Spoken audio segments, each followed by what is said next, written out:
soir, on va voir comment changer sa réalité. Alors déjà, on va finir, qu'est-ce que c'est la réalité? Parce qu'en réalité, ce qui est important, c'est de la définir au départ. Donc la réalité, c'est quelque chose que chacun perçoit avec ses sens.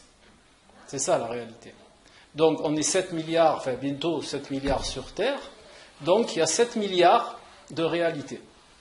On a tous la nôtre, et la réalité, pour la définir un peu plus approfondie, c'est la somme de vos croyances, en premier, de votre éducation,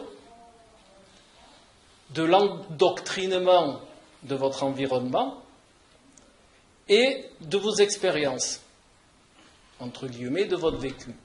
Ah, vous êtes tous d'accord sur la définition? Parce qu'avant de commencer, il faut être d'accord sur la définition. Ah, voilà. Donc, la réalité, c'est ça.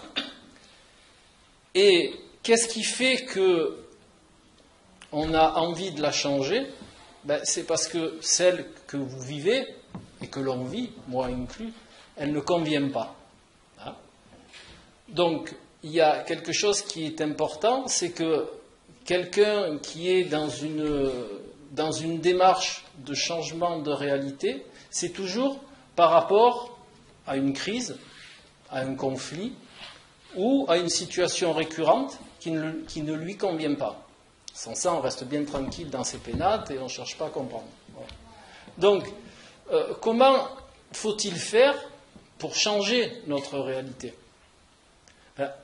En réalité, il faut changer tout ce dont je viens de vous parler. Ses croyances, son formatage, quel qu'il soit, sociétal, familial, professionnel, pour pouvoir ouvrir son champ de vision et entrevoir autre chose. Donc, partant de ce principe, vous allez me dire comment faire pour changer nos croyances. Il suffit d'ouvrir son mental à autre chose. Et vous savez ce que c'est une croyance? Une croyance, c'est... je vais vous citer un petit exemple. Par exemple, une personne dit « Ah, je ne vais pas arriver à faire ça » ou « Je ne peux pas faire ça » ou alors elle croit que des contextes lui sont défavorables et elle reste dans cette démarche. Ce qui induit que... Prenez une chaise, on verra le reste après. Ce qui induit que tant qu'on n'est pas capable de pouvoir changer ses croyances, on ne peut pas changer sa réalité. Alors c'est important parce que des croyances, elles font partie de notre structure. Hein, on est conçu avec certaines croyances dues à tout ce que je vous ai cité tout à l'heure. Et pouvoir les changer, ça demande une prise de conscience.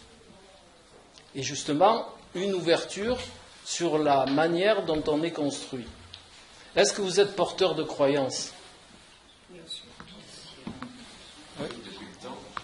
Non, mais est-ce qu'il y a des croyances qui font que vous vivez des contextes qui ne vous conviennent pas? Que ça soit dans le domaine sentimental, que ça soit dans le domaine professionnel, que ça soit dans le domaine personnel.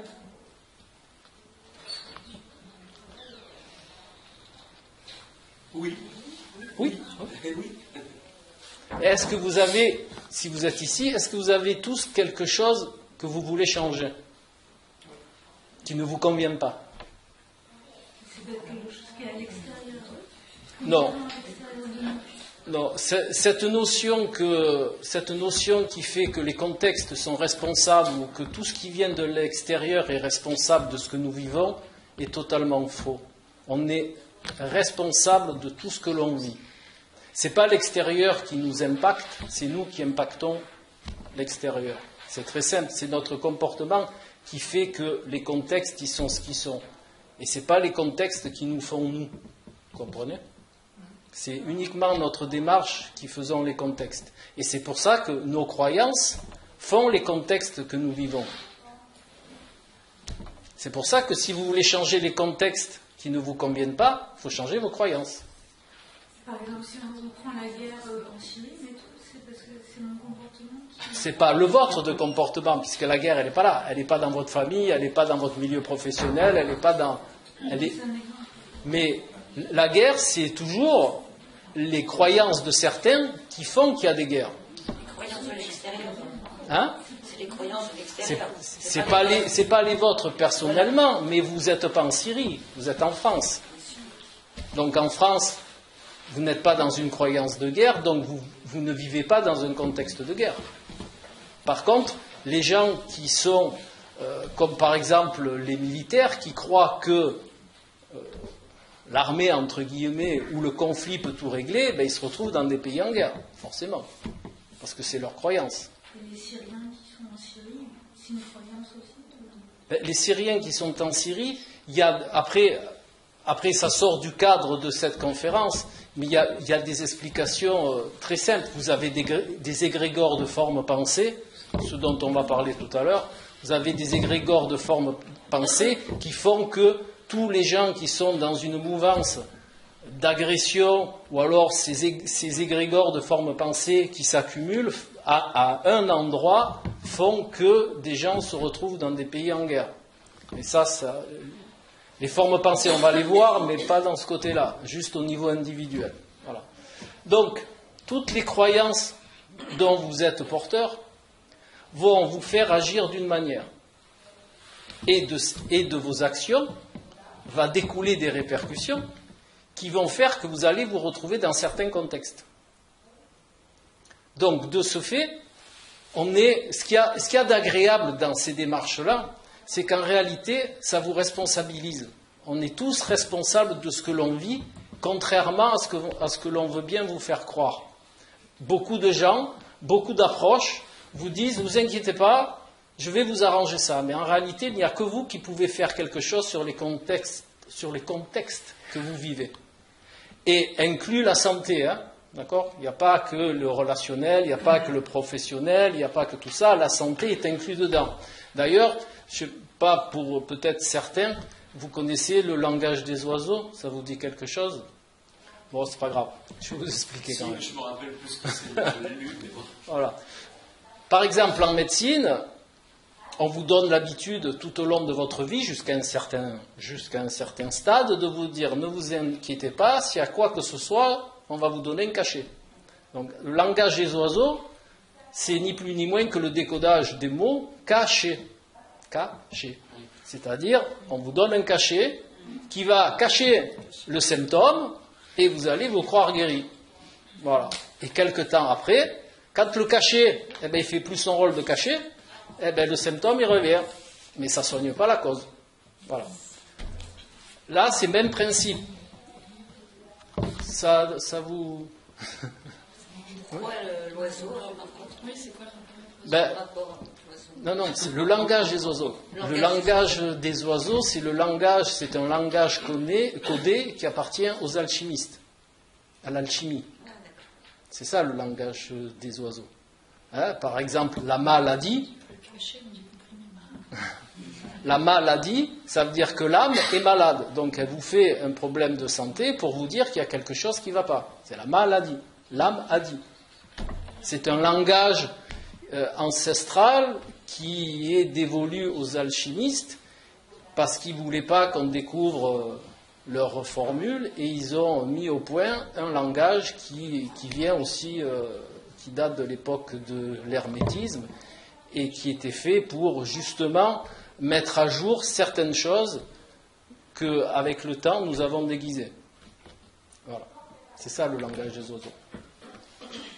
Mais le langage des oiseaux est très performant. Hein. Quand on sait le décoder, c'est très très interpellant. Bon, enfin, revenons à nos croyances. Donc, les croyances, c'est la première embûche au changement. Le deuxième embûche, c'est tout ce qui est formatage. C'est-à-dire le formatage, d'abord, c'est le formatage familial.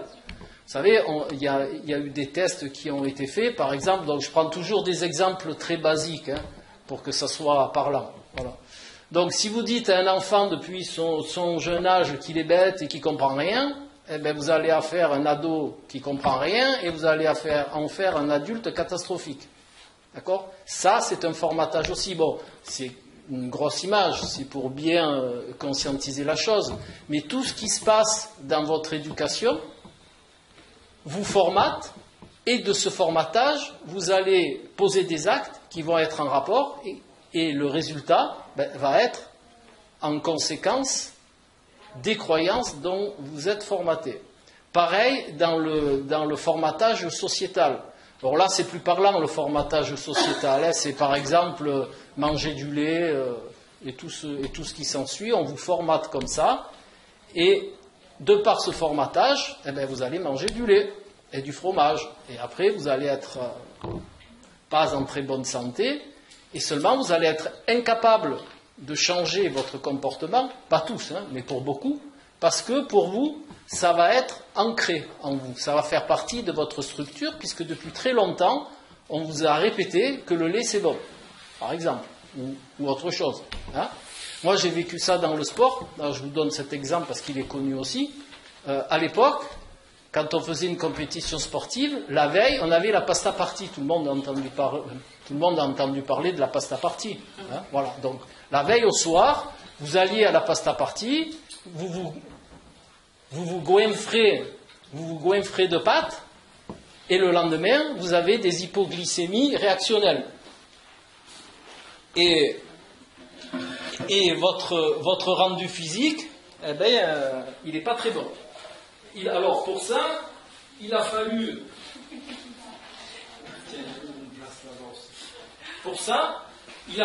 à peu près une trentaine d'années pour commencer à entrevoir que la pasta party, c'était pas très adapté. Ensuite, de la pasta party, ils sont passés au repas de légumineuses avant une compétition. Problème des légumineuses, ça fait très longtemps qu'on sait que ça fait beaucoup de fibres dans l'intestin et que le lendemain matin, le stress de départ plus les légumineuses, il y en a beaucoup qui ne prennent pas le départ. Hein. Ils sont dans les petites cabines qui sont sur le bord de mer, là, et ils ont les intestins en deux. Hein. D'accord ? Donc, allez. Maintenant, on commence à y venir. Maintenant, ils commencent à entrevoir qu'avant justement la veille au soir, il faut un dîner léger. Donc, ça commence. Mais c'est très dur parce que le formatage de la peur de manquer d'énergie, alors qu'on sait très bien que tous ces sportifs-là le savent aussi, c'est que le glycogène musculaire, il se fait 72 à 96 heures avant l'effort. D'accord ? Quand vous ingérez des glucides, ils sont synthétisés et ils sont mis dans les muscles 72 à 96 heures suivant l'organisme. Voilà. Donc, le repas de la veille au soir, c'est juste un repas d'attente. Ça sert strictement à rien de se bourrer. Mais ça persiste encore. Hein. Il y a encore dans des endroits où vous trouvez encore le gros truc la veille, le lendemain... pas question de faire une performance. Hein, d'accord ? Donc tout ça, ça augure que vous fassiez toujours la même chose et vous en retirez toujours les mêmes effets. Alors, il y en a beaucoup qui emploient le mot karma dans ce domaine-là, parce que le karma, c'est ni plus ni moins que la loi de cause à effet. Il n'y a pas de notion de réincarnation dans le karma. Hein. Le karma, si vous prenez la définition du mot karma, c'est la loi de cause à effet. Vous posez un acte et vous avez un retour. Stop. Alors, c'est souvent lié à la réincarnation parce qu'il y a des dettes karmiques. Enfin, bon, on ne va pas rentrer là-dedans, ce n'est pas le but, mais sachez que le mot karma, c'est ni plus ni moins que la loi de cause à effet. On pose un acte, on en a un retour, et c'est tout. Voilà. Donc, je ne vais pas employer le mot karma pour pas que ce soit perçu pas de la bonne manière, mais je vais juste employer les termes de on pose un acte et on a un retour. Voilà. Donc, si vous restez dans vos croyances, vous posez des actes d'après vos croyances et vous aurez toujours le même retour, d'accord ? Puisque ça manque d'ouverture. Beaucoup de gens veulent changer leur réalité en gardant leur comportement habituel. D'accord ? Imaginez-vous que le matin, c'est une image, hein, le matin vous levez du lit, votre premier réflexe, c'est d'aller prendre un verre d'eau, par exemple. Non, pas celui-là. C'est d'aller prendre un verre d'eau. Voilà. Celui-là, c'est pour après. C'est après le verre d'eau. Voilà. Eh bien, il y a des gens, quand ils se lèvent, justement, ils ont envie d'aller au WC. Ils sont tellement habitués à aller boire leur verre d'eau qu'ils se retiennent d'aller au WC. Ils vont boire leur verre d'eau et après ils vont au WC. Vous voyez jusqu'où va le formatage? On peut se retenir d'un besoin pressant et naturel parce qu'on est habitué à aller prendre un verre d'eau avant d'aller au WC. C'est des images basiques, mais qui sont toujours très parlantes parce que ça touche tout le monde. Si on prend des images plus précises, des fois, les gens ne sont pas interpellés parce que ça ne leur arrive pas. Mais ça arrive à beaucoup. D'accord? Donc, tout ça pour bien vous faire prendre conscience que tous ces formatages, ils régulent votre réalité. Et non seulement ils régulent votre réalité, mais en plus, ils forgent votre personnalité. Votre personnalité est formée uniquement de toutes ces démarches. Votre personnalité, c'est vos croyances, c'est tout ce que je vous ai explicité au départ. Mais c'est ça qui construit votre personnalité. Donc, si vous voulez changer votre réalité, il faut changer votre personnalité, et pour changer votre personnalité, il faut changer tout ça. Alors vous allez me dire, c'est bien beau, nanani, nana, mais comment on fait? Il y a des exercices pour ça, il y a des manières de faire. Hein. Par exemple, il faut apprendre petit à petit à se déformater. Vous connaissez l'image orientale du maître et de la tasse de thé? Non. Je vais vous la dire parce que celle-là aussi, elle est très parlante. Un jour, il y a un maître, il a une tasse de thé pleine devant lui, il demande à son disciple, tiens, remplis-moi la tasse de thé s'il te plaît. Et le disciple, il le regarde l'air ébahi, il lui dit, mais je ne peux pas, votre tasse elle est pleine, remplis. Donc il vient avec la théière, il remplit, et bien entendu, tout déborde. Et le maître, il le regarde, il lui dit, tu vois, tant que tu ne te vides pas la tête, tu ne peux pas mettre autre chose dedans. Mais là, c'est le même principe. Tant que vous ne vous déformatez pas, vous ne pourrez rien mettre de nouveau. Et si vous ne mettez rien de nouveau, eh bien, vous allez agir selon vos habitudes. Et tous les actes que vous allez poser, eh bien, ils vont vous renvoyer le même retour que d'habitude. C'est comme un robot. Un robot, si on lui apprend à faire une tâche, eh bien, il va faire toujours la même tâche et il va toujours arriver la même chose. Eh bien, nous, on est un peu pareil. À force d'être formaté, on est un petit peu robotisé et on ne prend pas, en plus, on ne prend pas le temps de se regarder faire pour pouvoir changer nos croyances de manière à changer notre personnalité et de là changer notre réalité. D'accord? Donc, ceci, c'est valable pour tous les problèmes de la vie, quels qu'ils soient, même la santé, et surtout la santé. Et après, le relationnel, le privé, et tout, le travail. Donc, il est important, la première chose pour arriver à se déformater, c'est apprendre le temps. Un petit peu de temps tous les jours pour penser à soi, regarder les habitudes qui nous empêchent de changer notre réalité dans le domaine qui vous dérange. Alors certains, ça va être le familial, certains le professionnel, certains le côté couple et d'autres le côté santé. Moi j'ai vu des gens qui sont tellement habitués à un certain style de nourriture, qui sont malades, en plus, et qui continuent dans le même style de nourriture, mais ils veulent quand même changer. Ils viennent me voir, ils disent, voilà, je voudrais changer, je mange trop de sucre, j'ai un prédiabète, et je voudrais manger moins de sucre. D'accord. Et quand ils vont faire les courses, vous voyez leur chariot, ils rachètent les mêmes produits. Alors, des fois allégés en sucre ou un petit peu modulés, mais la base, ils vont toujours vers les mêmes produits. Et pour arriver à leur faire prendre conscience que s'ils veulent avoir une chance de s'en sortir, il faut faire les courses autrement, eh bien, c'est très difficile. Des fois, je vais avec eux faire les courses, et c'est vraiment faramineux. Ils se dirigent instinctivement vers les rayons qu'il ne faut pas. Donc, de là, on leur apprend à lire les étiquettes, à décoder maltodextrine, saccharose, dextrose et compagnie.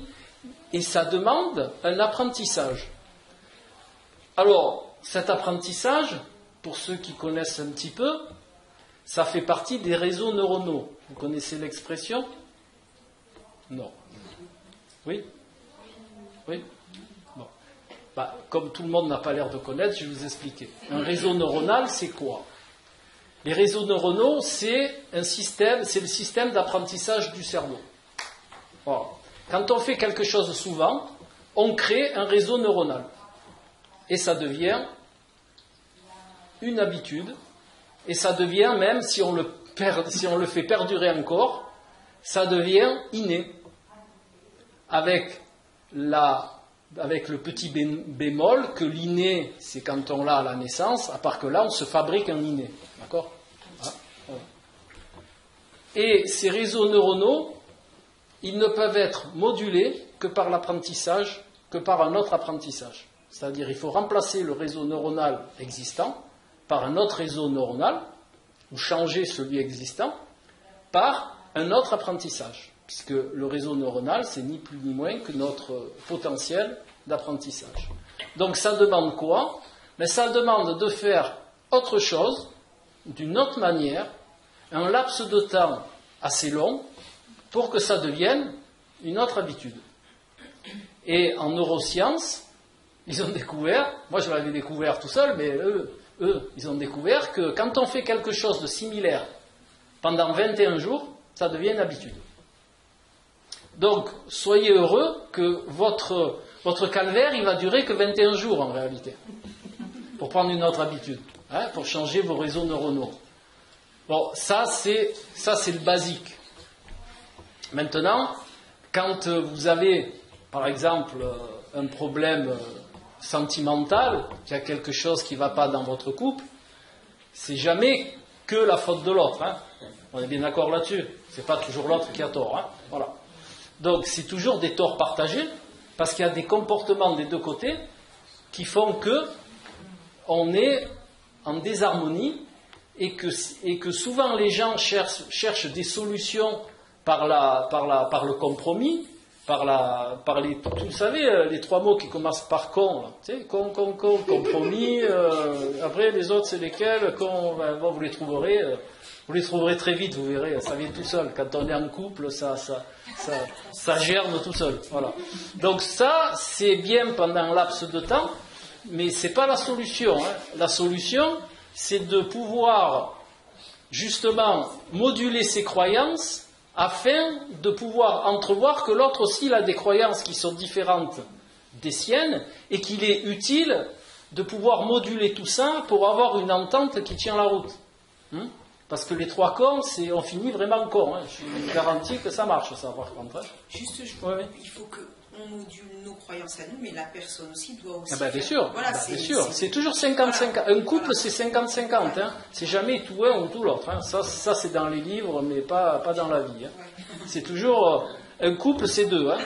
Donc, même quand. Je vais pousser ça à l'extrême, même quand on est trompé, ou que l'on trompe, c'est pas que sa faute.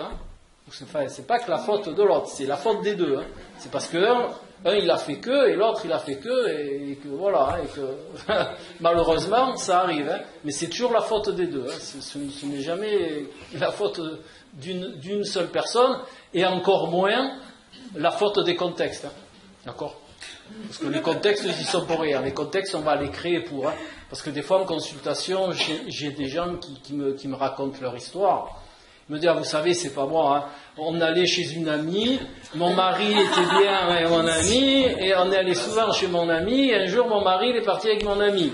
Vous savez, c'est pas ma faute, c'est la faute de mon ami. Bon, après, il faut tout reprendre au début et réexpliquer que c'est un peu aussi la faute de la personne.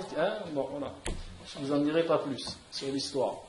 Bon, en fait, de ce fait, il est utile, si vous voulez faire quelque chose de votre vie, dans les domaines qui vous ennuient, là je suis sérieux, apprenez déjà à vous déformater. Alors, pour se déformater, vous connaissez les mythes d'Hercule? Non, je vous dis rien.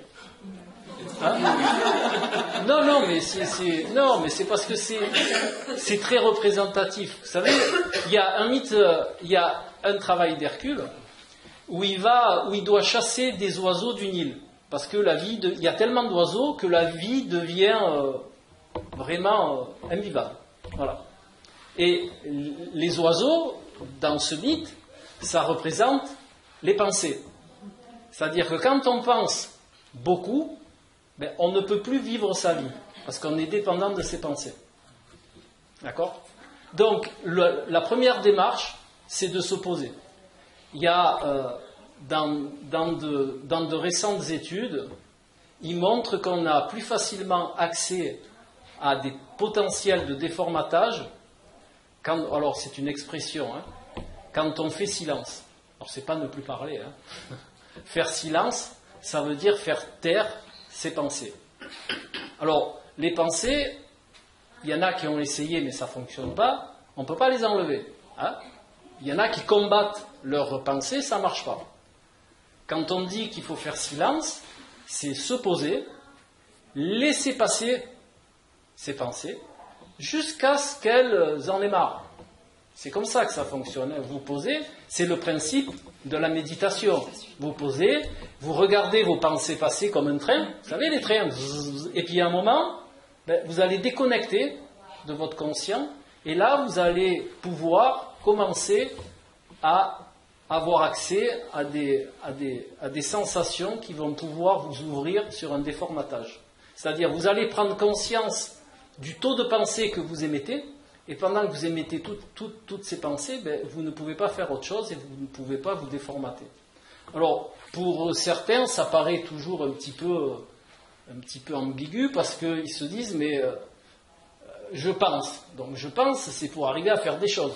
D'accord ? Quand on pense, je dis, tiens, il faut que je pense, je vais aller faire les courses, je vais aller chercher le petit à la crèche, j'ai ça à faire, il faut que je passe au boulot, il faut que il faut que... Voilà.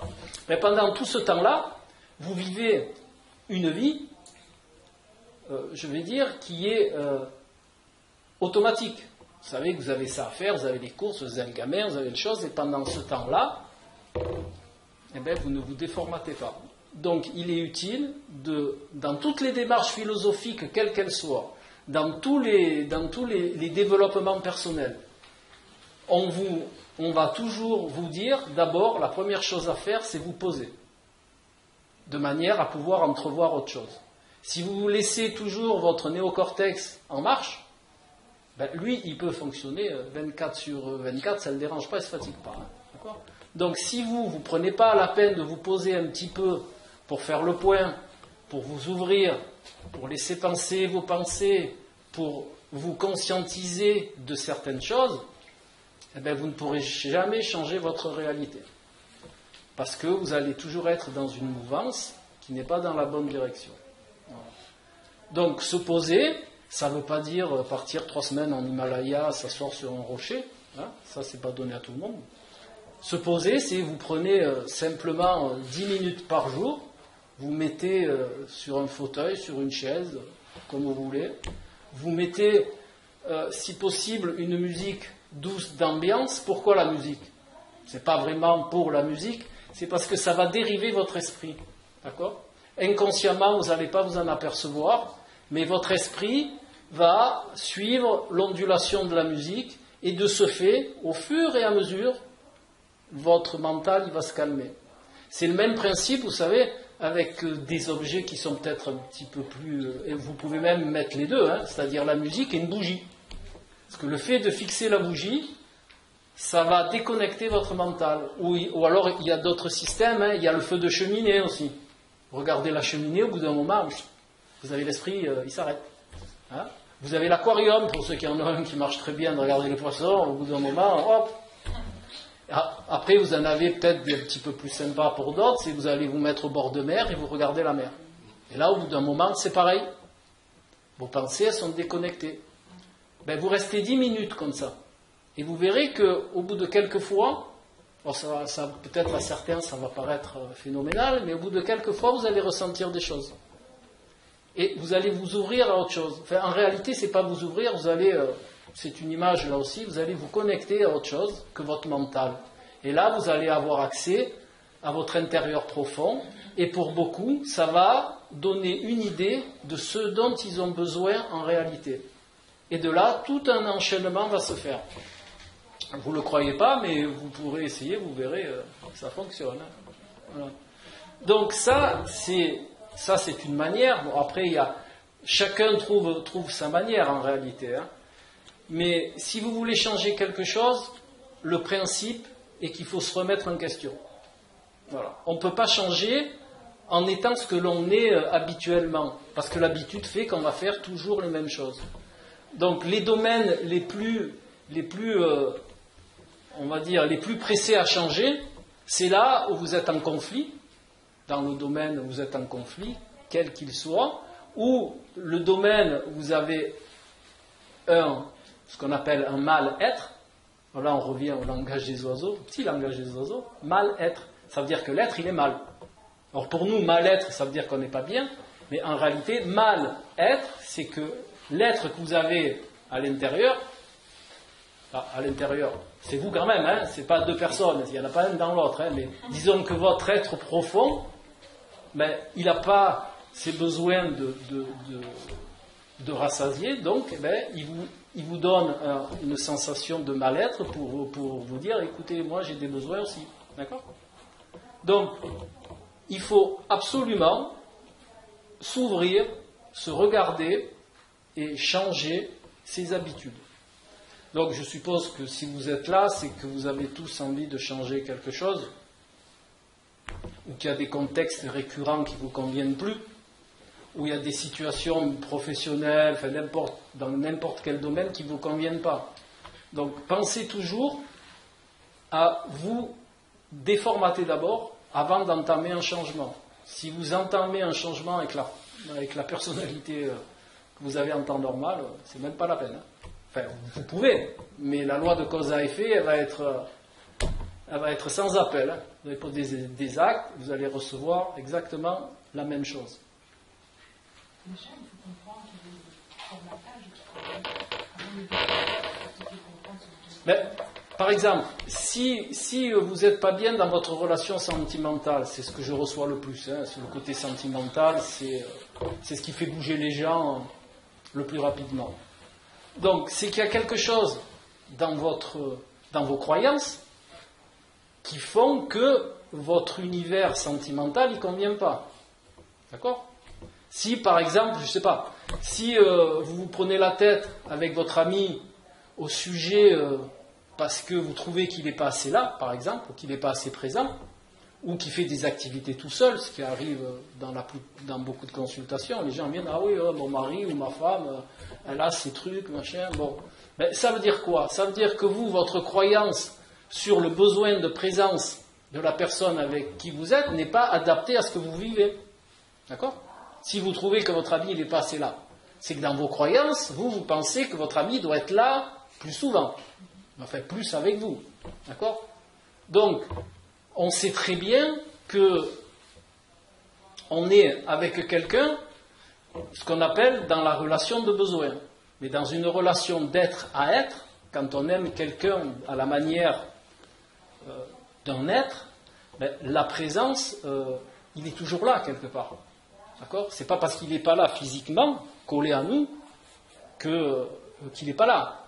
Il est quand même là. D'accord ? Donc c'est une croyance, c'est une des croyances qui rend malheureux dans sa relation pour tous les gens qui ont besoin d'une présence très importante dans leur relation et qui en souffrent. D'accord ? Donc tout ça c'est une croyance. Donc prenez le domaine où vous êtes en conflit, où vous n'êtes pas satisfaite, où il y a un malaise. Regardez ceux qui vous posent ce malaise dans ce contexte et regardez votre croyance. Vous comprenez ? Et de la vision de votre croyance, vous arriverez à conscientiser ce qui vous dérange et de cette manière-là, vous pourrez vous déformater de votre croyance et en mettre une autre à la place qui vous convient mieux. Et qui convient mieux surtout à votre relation. Parce qu'une relation, je vais juste vous expliquer ça, une relation c'est quoi ? C'est 1 plus 1 qui en formant un troisième. Hein ? C'est je, tu, qui faisons nous. Et c'est pas autre chose. C'est pas un amalgame de je où l'autre il est en fusion. C'est pas moi qui commande et toi qui suis. D'accord ? Voilà. C'est juste ça. Je, tu, nous. Voilà. Et le nous, il n'est pas formé, comme je vois souvent, de 3 quarts de l'un et d'un quart de l'autre. ou toute autre équation mathématique, c'est 50-50 qui formons le nous. Et le nous, il fonctionne des deux individualités. Donc, de par ce principe-là, s'il y a quelque chose qui ne va pas, ça veut dire que dans la relation, il y a une croyance. Alors, on appelle ça croyance, mais on peut appeler ça comportement, on peut appeler ça démarche, on peut appeler ça vision, concept, ce que vous voulez, mais il y a quelque chose, un formatage qui n'est pas adapté à ce que l'on vit. Et en réalité, on peut en faire. Il est utile quand soi-même on a repéré quelque chose. Si vous êtes dans une relation d'échange et de partage, vous pouvez en parler à l'autre, justement de l'effet miroir, pour que l'autre puisse aussi profiter de votre conscientisation et à son tour moduler. Mais de toute façon, il s'en apercevra parce que par effet miroir, il va bien s'apercevoir que quelque chose change. Donc si c'est dans le bon sens, il va aussi se poser la question. Tiens, il y a quelque chose qui a changé, ça me convient mieux, tiens, je me sens mieux, c'est plus débridé, c'est plus... D'accord ? Voilà. Donc, il n'y a qu'à repérer, c'est facile, hein ? Mais bon, vous avez des gens qui vous aident pour ça, hein ? Vous n'êtes pas toute seule sur Terre, hein ? Voilà. Et même, ce que vous renvoie l'autre est aussi une information. Je vais vous citer un exemple qui est très simple, pas sur le couple, parce que le couple, je crois que c'est le domaine le plus difficile à réaliser, le couple. Parce que justement, il y a la mise en compte de deux individualités et il y a encore d'autres paramètres qui rentrent en jeu. Mais par exemple, je vais prendre l'agression. Vous avez des gens qui viennent me voir, ils me disent « Oh là là, je suis tout le temps en train de me faire agresser, je m'engueule avec les voisins, je m'engueule au boulot, je m'engueule partout. » quoi. C'est vraiment infernal. Et ils ne conscientisent pas qu'eux-mêmes sont porteurs d'agressivité. Parce que dans toutes les démarches de développement personnel, même dans les neurosciences ou dans l'étude des êtres que nous sommes, on ne peut pas percevoir quelque chose si on n'en est pas porteur. Voilà. Si on n'est pas porteur d'agressivité, on ne la voit pas. Et on n'en aura pas de toute manière. On ne rencontrera pas de gens agressifs. Si on n'est pas porteur de jalousie, on ne vivra pas de relation où il y a de la jalousie. On ne peut, mais ça rappelez-vous bien parce que chaque fois où il vous arrivera quelque chose dans la vie, c'est quelque chose vraiment à regarder. S'il y a quelque chose qui vous ennuie dans la vie, c'est que vous en êtes porteur. Alors après, que vous vouliez le voir ou pas, ça c'est une autre histoire. Mais c'est pour ça qu'il y a l'effet miroir des autres. Et c'est pour ça que cette dame me disait toujours « Ah, mais moi je suis en agression partout. Pourtant je ne suis pas agressive. Hein. » Et quand vous l'écoutez parler, ces mots, même les mots qu'elle emploie, sont toujours porteurs d'agression. Quand elle vous raconte quelque chose qui lui est arrivé, c'est ah oui, oh là là, je me suis battu avec mon voisin, on s'est pris la tête. Vous voyez, tous les mots qu'elle emploie, quand vous les décodez, c'est toujours des mots d'agression. Et après, elle vous dit gentiment, ah ben moi je ne suis pas agressive. Hein. Donc là, c'est tout un travail à faire. Il faut montrer à la personne, justement, il faut lui mettre le doigt sur les mots qu'elle emploie déjà pour lui faire prendre conscience qu'elle est porteuse d'agression. Et petit à petit, quand elle conscientise, après, elle peut se déformater, corriger, moduler, et puis tout ça. D'accord ? Donc, pensez toujours, gardez comme repère que si vous vivez quelque chose de pas sympa, c'est que vous en êtes porteur. Sans ça, vous ne le voyez pas. Et quoi que ce soit la jalousie, que ce soit, je sais pas moi, une hyper-indépendance, que ce soit... quel que soit le problème, c'est que vous en êtes porteur. Et ce qu'il y a de bien et de formidable, c'est qu'en plus, vous en êtes responsable. Donc si vous êtes responsable, vous pouvez le changer. Beaucoup de gens ne conscientisent pas le changement parce qu'ils ne comprennent pas qu'ils sont responsables de ce qui leur arrive. Ils croient que c'est les contextes qui font ce qu'ils vivent. Hein? Alors que, comme je vous ai dit tout à l'heure, les contextes, eux, ils font rien. C'est nous qu'on fait les contextes. Donc, l'avantage, c'est que comme on fait les contextes, eh bien, comme on les fait, on peut les défaire. Et on peut en refaire d'autres. Et partant de ce principe, on peut changer beaucoup de choses. Je ne sais pas si vous conscientisez vraiment ce que ça représente d'être responsable de ces contextes. Moi, quand j'ai fait mes démarches personnelles là-dessus, j'ai été vraiment bouleversé par le fait du jour où j'ai vraiment compris dans mes tripes, c'est-à-dire au niveau du hara, là, le sous-ombilical, que j'étais responsable de ce qui m'arrivait. Ça m'a bouleversé, ça m'a mis à l'envers. J'ai dit, mais tout ce que j'ai fait jusqu'à maintenant, c'est moi qui l'ai créé. Je vous prie que ça m'a fait une prise de conscience vitesse grand V. J'ai dit, à partir de maintenant, ça pue, et ça, j'en veux plus.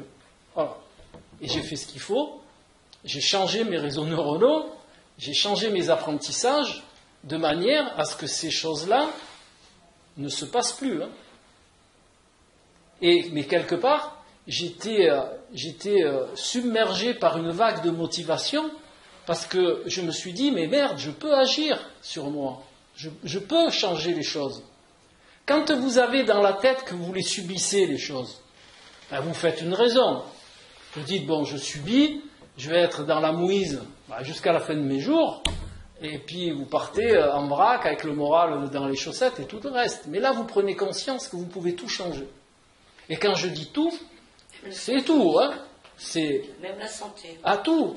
Et moi, je vous citerai des cas que j'ai en consultation en naturologie, pas en naturothérapie. C'est différent.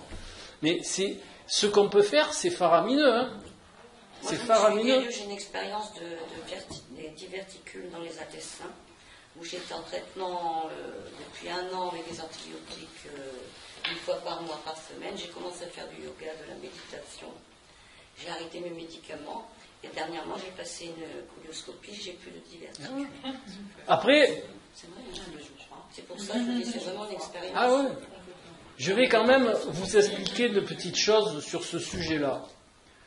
Les gens aussi, ils ont une tendance, mais c'est parce qu'ils ont été éduqués comme ça, c'est pas leur faute là par contre, ils ont été formatés comme ça. Quand vous discutez avec les gens, vous leur demandez qu'est-ce qu'ils sont, qu'est-ce que vous êtes. Alors ils me regardent avec des grands yeux, parce qu'au début ça choque, je dis quoi, je suis moi, d'accord, et vous c'est quoi? C'est moi. Alors, ils me regardent, ils se montrent, tout ça, bon, mais c'est bien. Et je leur dis en réalité, vous n'êtes pas une personne entière, d'accord? Vous n'êtes pas un bloc. Ils me regardent, ils me disent pourquoi je ne suis pas un bloc? Et je leur dis parce que c'est très simple. Vous êtes une entité, parce que c'est ce qu'on devrait nous apprendre, qu'on est une entité formée de plusieurs populations qui cohabitent. Alors on n'y pense pas. C'est vrai que d'emblée, comme ça, on se regarde le matin dans la glace, on ne voit pas les virus, on ne voit pas les bactéries, on ne voit pas les cellules, on ne voit pas tout ça, donc on se dit, bon, c'est cool, je suis entier, c'est bien, allez, hop, je vais faire ce que j'ai à faire. Mais en réalité, ce n'est pas tout à fait ça. En réalité, on est un ensemble de populations qui cohabitent de manière harmonieuse. D'accord? Et si on ne donne pas ce qu'il faut à chacune de ces populations qui nous habitent, qui habitent l'ensemble, qui forment l'ensemble, eh bien, au bout d'un moment, on a un problème. Voilà, c'est tout simple. Donc, je vous encourage à prendre soin de toutes vos populations, que ce soit votre biotope intestinal, que ce soit vos cellules, que ce soit les milliards de bactéries, de virus que l'on a à l'intérieur et qui ont besoin d'équilibre pour vivre de manière adéquate et pour nous donner le maximum de nos potentiels. C'est tout. Alors qu'à l'heure actuelle, alors je vais dire vous, mais c'est pas vous, c'est vous, c'est nous. Qu'est-ce qu'on fait? Enfin, moi j'essaye de moins le faire. Qu'est-ce qu'on fait? On fait tout pour aller contre toutes ces populations. Déjà, par l'ingestion. Parce que le changement, après je vais vous expliquer pourquoi j'en viens là, pas dessus. Mais le changement, il ne peut avoir lieu que si on tient compte de tout ce qui nous forme. Alors, pour en revenir à ce que disait Sandra, il y a une pièce qui n'est pas plus importante que le reste, parce que tout est important, mais il y a une pièce qui est, je vais dire, de taille, alors, c'est notre biotope intestinal. Notre biotope intestinal, il est fait de millions de bactéries, de différentes espèces, qui cohabitent dans un équilibre dont vous n'avez même pas idée. On a des Escherichia coli dans l'intestin, et pourtant on n'est pas malade. Pourquoi? Parce que ces Escherichia coli, ils sont, je vais dire, en nombre, juste ce qu'il faut, maintenus par l'équilibre des autres populations de bactéries que nous avons dans l'intestin. Et quand on vous donne, par exemple, un antibiotique ça veut dire quoi? Antibio, ça veut dire antivie. D'accord? On nettoie peut-être ce qui n'est pas bon, mais on enlève aussi ce qui est bon. Et de là, vous vous retrouvez avec un déséquilibre du biotope, et de là, qu'est-ce que vous faites au mieux? C'est une candidose. Et candidose, vous en avez pour 6 mois. Alors, des antibiotiques, je ne suis pas contre, quand c'est vraiment nécessaire, mais à l'heure actuelle, on prescrit des antibiotiques de manière de confort, je vais dire, et vous ne savez pas le mal que ça fait. Vous vous mettez en l'air pour au moins 6 à 8 mois. Vous mettez tout votre système immunitaire en l'air. Et quand vous savez à quoi sert le système immunitaire dans le corps, à part vous protéger de la maladie, c'est impensable. D'accord? Système immunitaire, ça met avec les antibiotiques, on vous pourrit le mental. Alors pourquoi? Pourquoi je viens des intestins au mental? Vous allez me dire, monsieur il a trop bu d'eau. Alors c'est très simple. Les intestins sont en relation avec le cerveau par le système nerveux entérique.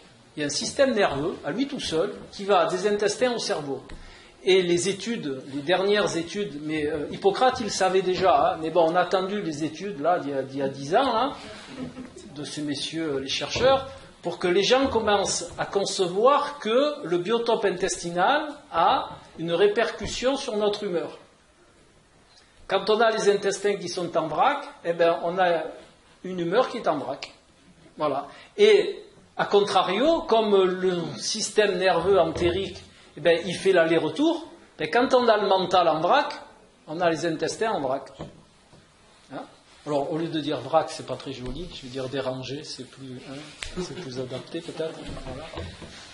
Donc, partant de ce principe, pensez toujours que, pour en revenir à vos formatages, quand vous vivez des situations qui ne vous conviennent pas, ça a une influence sur votre biotope. Et votre biotope, par le système nerveux entérique, il a une influence sur votre mental. Et de là, c'est l'Ouroboros. L'Ouroboros, c'est le serpent qui fait une bouille, qui se mord la queue, qui s'auto-mange. Et qui, voilà, bon, fait un peu bon.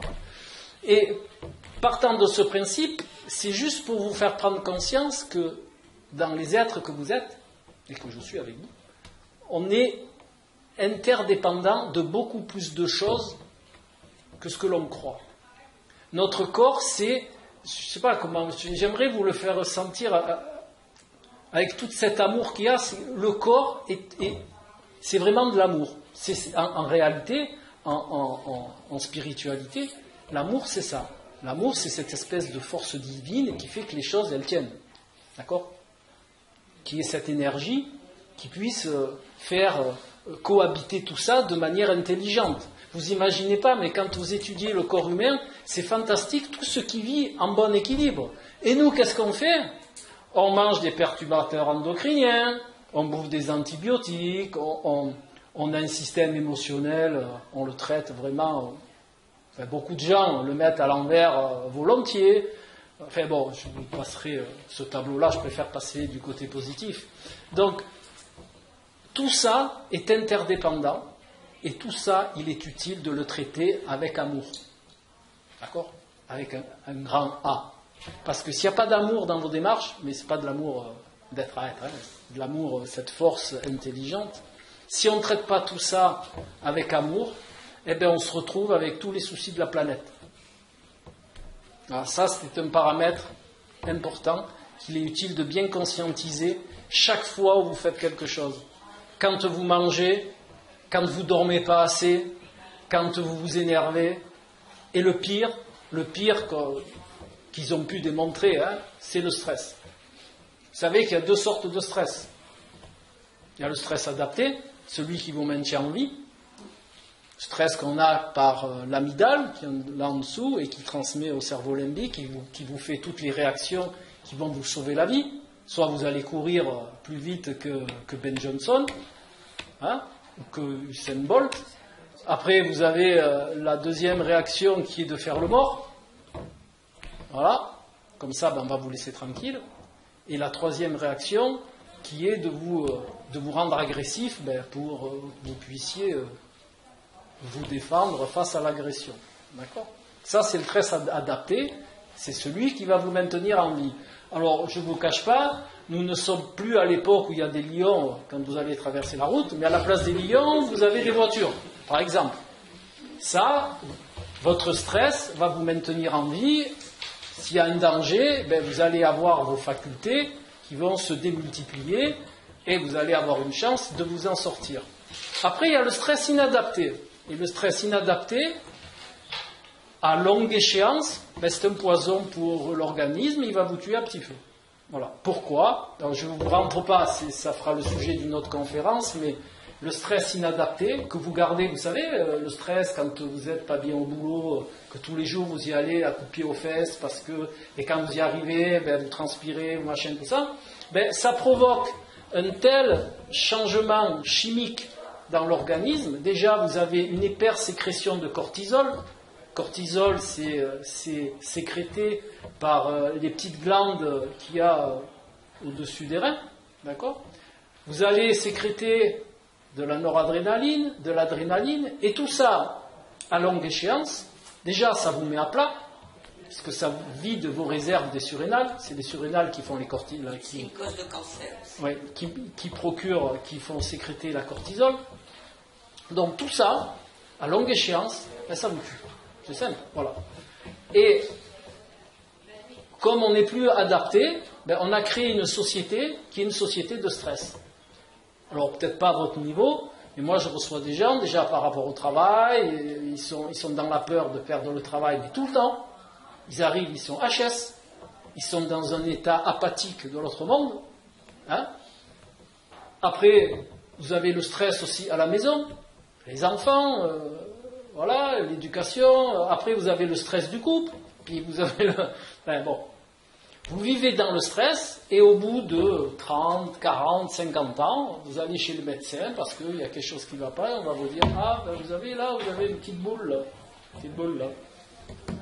Ici. Et puis elle va grossir la petite boule. Et après vous allez au-devant de sérieux problèmes. Donc, tout ça, vous avez le pouvoir de le changer. C'est la bonne nouvelle. Hein. Alors, vous êtes doté d'un pouvoir énorme. Et la plupart des gens ne s'en servent pas. Parce qu'ils se laissent dans les croyances sociétales, qu'il faut faire ci et ça, dans les croyances familiales, et vous perdurez dans des schémas de vie qui vous amènent des soucis, des maladies, du mal-être. Et en plus, vous allez dans les égrégores de forme pensée pour finir le schéma.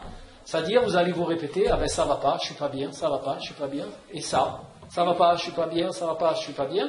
Ces formes pensées-là, elles génèrent une certaine énergie qui va vous entourer à la longue, c'est-à-dire vos pensées émettent de l'énergie, et de là, vous allez attirer à vous toutes les énergies similaires qui vont encore renforcer cet état de fait. Alors, je vous le redis, vous avez un pouvoir énorme. Vous pouvez le changer, tout ça. D'accord ? Et vous pouvez le changer, c'est pas très compliqué de se déformater en réalité. Il faut juste prendre conscience de tout ça. Voilà. Quand vous prenez vraiment conscience de tout ça, mais pas au niveau mental, parce que le néocortex, lui, il mentalise, c'est bien, mais il mentalise, si je vous racontais le petit chaperon rouge, il mentaliserait de la même manière. Mais par contre, si ça touche votre système émotionnel, là, le bon côté des émotions, ça va vous motiver. Tout ça pour en venir aux outils qui sont, je vais dire, essentiels aussi pour arriver à changer votre réalité. Il y en a quelques-uns que vous pouvez employer. C'est la création, l'imagination, Et un des plus importants, c'est l'intention. D'accord? Parce que si vous voulez faire quelque chose, il faut une intention derrière. Vous êtes d'accord là-dessus? Hein? L'intention a un pouvoir énorme. Si vous faites quelque chose, si par exemple, moi je vais vous citer un exemple que j'ai eu il n'y a pas très longtemps. J'ai eu un gentil jeune homme qui est venu en consultation et me dit voilà, je voudrais courir un marathon. Je dis c'est bien. Physiologiquement, je dis c'est pas bien, mais si vous avez envie, c'est bien. Si c'est votre démarche, eh bien, il faut l'expérimenter. Vous avez raison. Voilà. Et tout en parlant, je sentais que derrière, il n'avait pas vraiment l'intention. Il voulait courir un marathon parce que tous ses collègues, ils faisaient des marathons. Et lui, il s'est dit, je ne suis pas plus con que les autres. Hein. Moi aussi, je veux courir un marathon. Mais au fond de lui, il n'en avait pas envie. Donc, au bout de 3 consultations de coaching, peu importe, de course à pied et de mentalisation, j'ai dit, écoutez, arrêtez tout. J'ai dit, regardez la réalité en face, vous n'avez pas envie de courir ce marathon. Vous le faites pour les autres. C'est pas votre truc. Ça lui a fait tilt au niveau émotionnel. Il m'a regardé dans les yeux, il s'est mis à pleurer. Il m'a dit, oui, c'est vraiment un calvaire pour moi, tous les jours d'aller courir, machin. Et j'ai dit, vous avez le pouvoir de changer votre réalité. Changez-la. Vous dites, je ne veux pas courir ce marathon. C'est parce que je crois que les autres vont plus mal. Parce qu'en réalité, il y avait un autre bug sous-jacent, c'était le regard de l'autre. J'ai dit, mais ne croyez plus que les autres, ils ne vont pas vous apprécier parce que vous n'allez pas faire de marathon. Ne courez pas votre marathon et les autres vous apprécieront quand même. C'est tout. Expérimentez le fait de leur dire, ben non, moi ça ne m'intéresse pas, je ne fais pas de marathon. Voilà. Eh bien, encore quelques temps, il en a parlé, bon, c'est un jeune homme, hein. Il en a parlé à ses amis, et ses amis, ils ont dit, non, tu fais pas, tu viendras nous encourager ou nous regarder, et puis voilà, et ça s'est très bien passé. Et le jeune, il s'est libéré d'un poids, vous n'imaginez pas quoi, hein. Presque à la consultation d'après, presque il venait en lévitation, tellement il s'était libéré d'un poids. C'est pour vous dire, hein. Bon, enfin, et tout ça, ça avait engendré chez lui des problèmes de puberté, d'accord? Il faisait une acné pubère à un âge où normalement c'est fini. Et bien, suite à sa renonciation et à son déformatage et à la perte de cette croyance, les boutons se sont envolés. Donc en fait, il faut écouter, il faut savoir décoder la raison de ces frustrations. Bien sûr, bien sûr. Mais vous avez plusieurs miroirs, hein, en réalité. Les autres sont un bon miroir de vos problèmes. Hein? Ça, c'est voilà. Sauf ceux qui veulent vous former. Ah oui, mais ça, ceux qui veulent vous formater, vous savez où ils sont en partie. Je vais vous le dire parce que ça aussi, c'est mon petit truc. Ça. Je vous le redis pour ceux qui me suivent, ils le savent. C'est, vous savez, la boîte noire là. Vous savez, une boîte noire, là, que dès que les gens rentrent, ils l'allument. Ah oui, c'est vrai, ils l'ont dit à la télé. Vous n'avez pas vu, ils l'ont dit à la télé, c'est vrai, hein. Voilà. Bon, déjà, vous virez ça de la maison. Enfin, vous pouvez la garder, mais bon, vous mettez. Voilà, vous mettez des fleurs dessus, ou vous regardez un film, ou voilà. Mais bon, les gens, ils rentrent, ils appuient, en plus, ils mettent en mangeant. Vous savez ce qu'on fait en Inde dans les ashrams? Alors, vous allez me dire, on n'est pas en Inde, tout ça, mais pour se retrouver, vous savez ce qu'ils font? Déjà, pendant les repas, ils ne parlent pas. Ils mangent tous ensemble, il n'y a pas un mot. Vous allez manger dans un ashram. Moi, je suis arrivé dans l'ashram. Ouais, ça va, ouais. Qu'est-ce qu'il fait? Ah. Et c'est vrai qu'au bout de 2-3 jours, c'est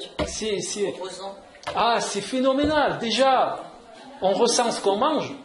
Parce que si vous êtes à table ici, enfin, je sais, je suis à table ici aussi, hein, bon. Eh bien, c'est faramineux, vous parlez de tout, de machin, chose, qu'est-ce que t'as mangé? Ah oui, ça. Mais bon, là, 80% de ce que vous avez mangé, vous en rappelez même plus. Alors que là-bas, dans les ashrams, quand vous mangez, vous vous rappelez de la première miette à la dernière. Par contre, ils parlent avant, ils papotent après, mais pendant le repas, et vous sortez de là, vous êtes léger, hein, d'accord? Parce qu'on sait très bien que pour bien digérer, il faut avoir la tête à ce qu'on fait. Hein. Donc si vous avez la tête, alors le pire, c'est de regarder les informations pendant le repas. Alors là, je crois que là, le biotope, il part en vacances. Hein. D'accord? Voilà. La digestion, et encore, partons du principe qu'on a des organismes d'enfer. Hein. On a des organismes qui nous donnent le maximum de ce qu'il peut donner. Hein. Parce qu'avec tout ce qu'on lui fait, c'est antiphysiologique au maximum. Hein. Et je ne vous parle pas des heures de sommeil, et je ne vous parle pas de la belle émission, du beau film de guerre avant d'aller se coucher. Hein. Parce que là, la nuit, vous tirez sur votre collègue hein, dans le lit. Enfin, il se passe quelque chose, forcément. D'accord, l'inconscient, il ne peut pas tout gérer. Vous savez que la nuit, c'est là où on gère les émotions du jour. Hein. D'accord? Donc si vous avez tout ça, je vous le dis parce que c'est important de changer. Je vous le dis un peu comme ça, léger, parce qu'on peut parler de choses très sérieuses de manière très légère. Mais c'est juste pour que ce soit plus souple. Mais vous savez que la nuit, notre cerveau, il gère tout ce qui s'est passé, toutes les émotions qu'on a eues dans la journée. Donc si on dort mal, on gère mal nos émotions, et au bout d'un temps, qu'est-ce qu'on fait? Un problème, forcément.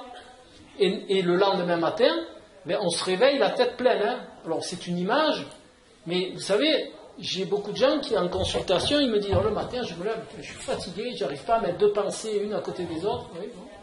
C'est quoi vos rythmes circadiens? Oh ben je me couche vers 1h du matin quand j'ai regardé 2 films. Parce qu'ils mangent très tard en plus, ils mangent à 9h30, le machin, donc voilà, et le matin ils se lèvent à 6h, 6h15, ils sont en vrac. Ben, j'ai dit, couchez-vous à 23h, levez-vous à 6h, mangez léger, vous évitez Rambo à 22h et ça ira beaucoup mieux. Vous comprenez? Mais sans ça, on a un organisme qui est top. Hein. Vous imaginez, alors quand on n'est pas là-dedans, c'est sûr, on ne s'imagine pas bien, mais moi je vous garantis qu'avec tout ce qu'on lui fait, mais je le remercie tous les matins. Hein. Et pourtant, j'essaye d'être dans une démarche un peu plus physiologique.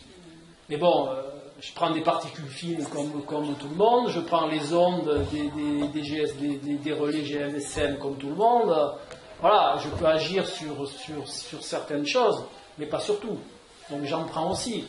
Et quand je vois des gens ce qu'ils font, entre ceux qui rajoutent les anxiolytiques, l'alcool, la cigarette, et je vous en passe des vertes et des pas mûres, et qui sont toujours debout le matin, et qui n'ont pas 20 ans, hein, ils ont 50 ans, je me dis, mais franchement, on est au top. Hein. Alors si on le traite bien, mais on vit une vie d'amour, hein, parce que ce qu'on ne vous dit pas aussi, c'est que mourir en bonne santé, ça existe. Hein. C'est pas une ineptie de mourir en bonne santé. On peut mourir de vieillesse. Hein. Bon, là, ça arrive très peu, hein, mais parce qu'on traite mal nos organismes, mais on peut, ça existe. Hein. Donc, sachez que tout ça, eh bien, vous pouvez le changer. Vous êtes heureux? Ça n'a pas l'air. Mais bon, vous savez que vous avez un pouvoir sur tout ça, et vous ne vous en servez pas. La plupart des gens ne s'en servent pas. Mais je pense qu'on ne sait pas comment faire, en fait. Oui, mais bon, même sans aller voir une personne dans mon genre, vous avez quand même pas mal d'infos partout, hein, quand même. Si on peut faire ça. Bon, vous savez très bien qu'à la base de la physiologie, ce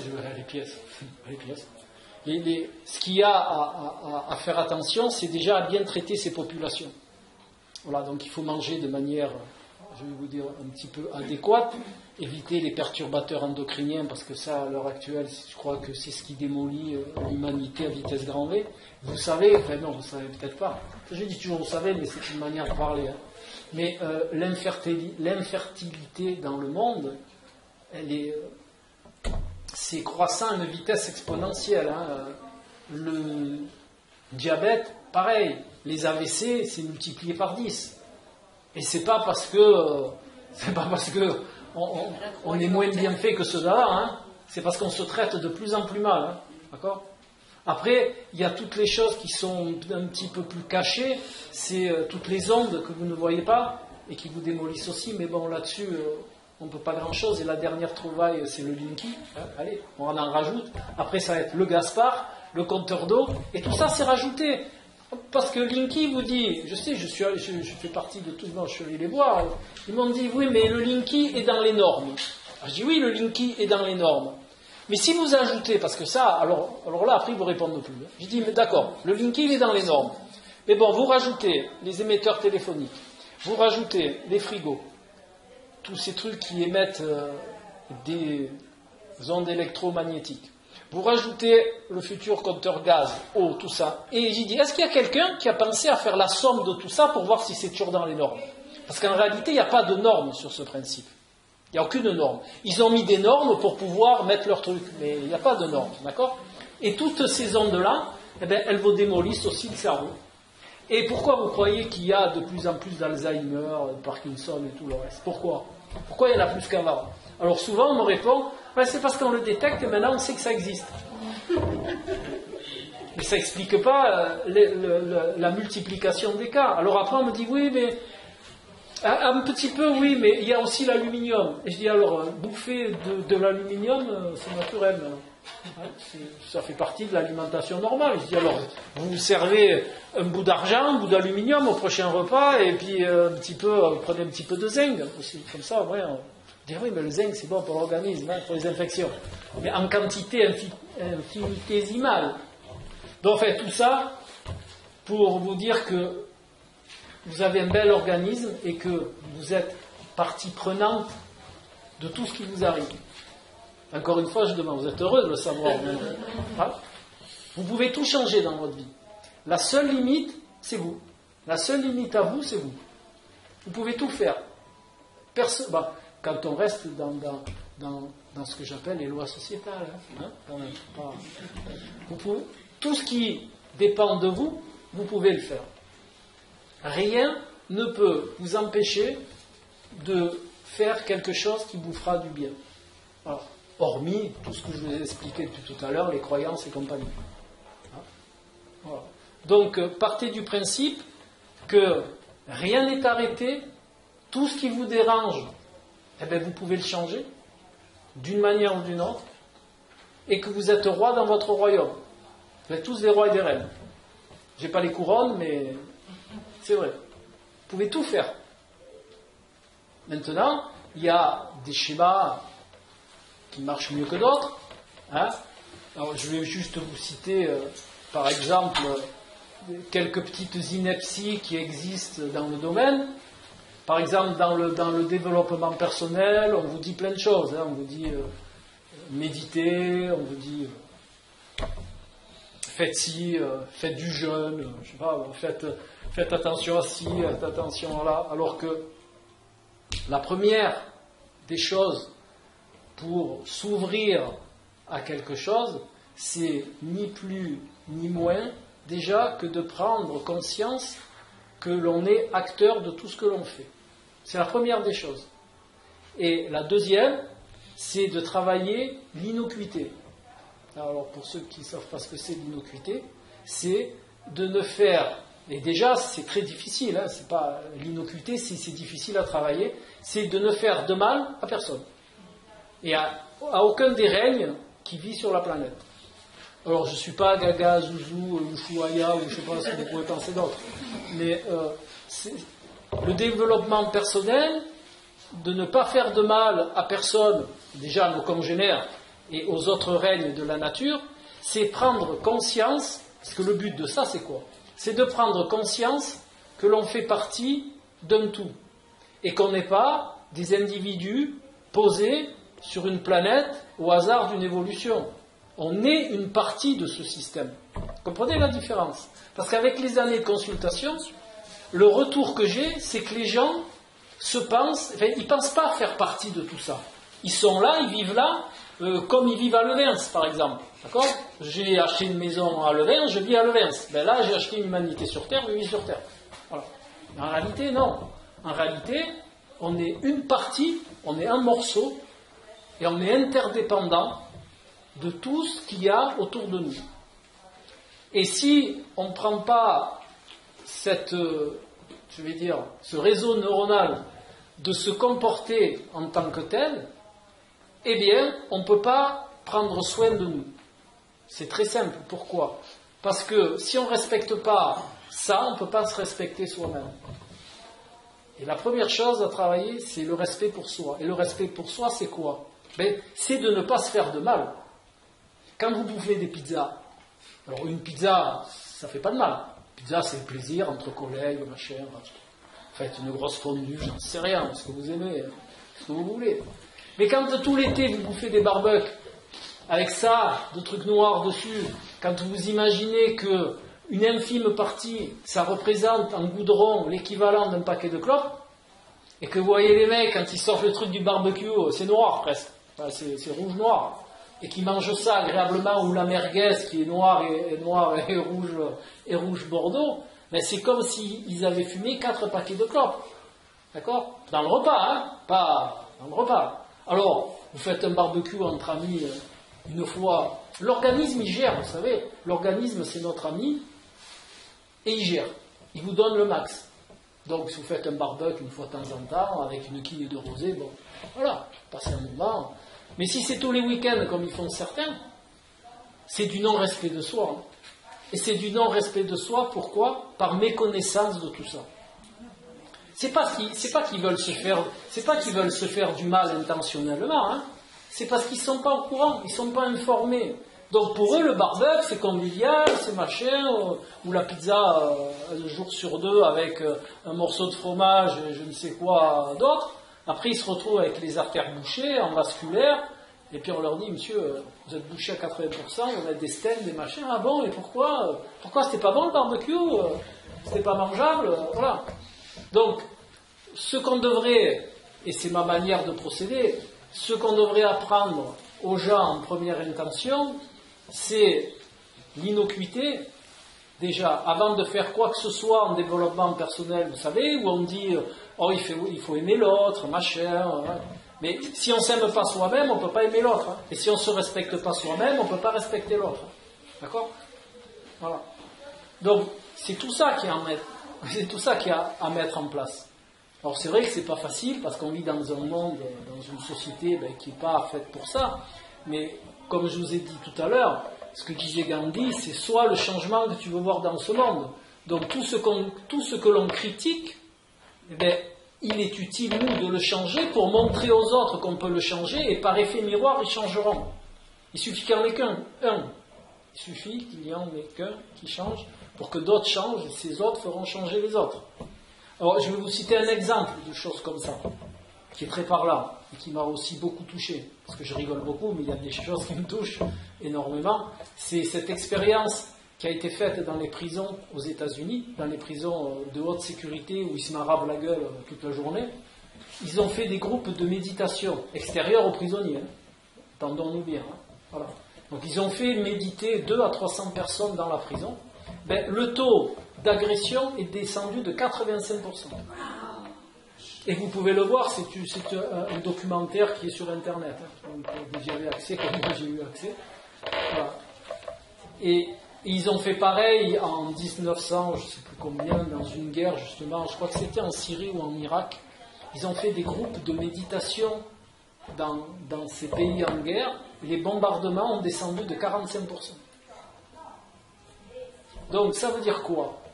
Parce que le fond de la chose, si je vous le dis, c'est des bonnes raisons. Ça veut dire quoi ?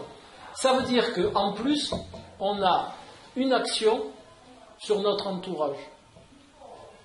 Et ce que je vous dis là, c'est scientifiquement prouvé. Vous pouvez aller le vérifier. Hein. Les méditations dans les prisons, tout ça, ça fait beaucoup d'articles. Hein. Donc ça veut dire quoi ?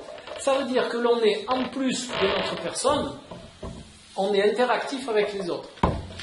Donc si il y a une majorité de personnes qui ne se respectent pas,